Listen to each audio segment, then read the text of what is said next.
রহমাতুল্লাহি আলাইহি মেহনত করে গেছেন মুজাহিদ তরিকাতের লাইনে। এই কথাই তিনি বলতেন যে আমি আল্লাহর রাজি খুশির জন্য বলতেছি, যারা চরমনায় আসার পরে ঠিকমতো পর্দা করতে পারে না, ইসলামের হুকুম মতো চলতে পারে না, তারা চরমনায় এসে কোনো লাভ নাই।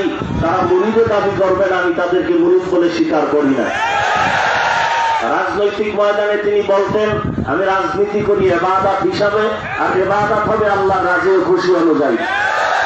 অতএব এই মিশনকে দমিয়ে দেওয়ার জন্য বেঈমান নয়, আজ মুনাফিকেরা উঠে পড়ে লেগেছে। অতএব দীপ্ত শপথ নিতে হবে, বেঈমানের সাথে মোকাবেলার আগে মুনাফিকের সাথে মোকাবেলা করতে হবে।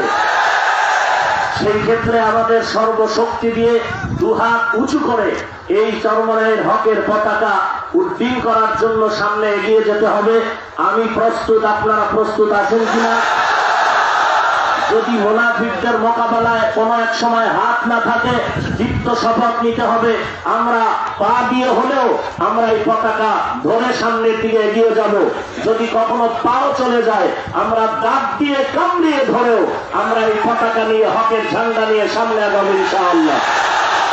আর অনেকে স্বপ্ন দেখতেছেন চরমনাই ঠেকাও, চরমনাই ঠেকাও, চরমনাই ঠেকাও। আমি স্পষ্ট আকারে বলবো, বাংলার জমিনে চরমনাইকে মাইনাস করে কোনো স্বপ্ন পূরণ হবে না, হবে না, হবে না।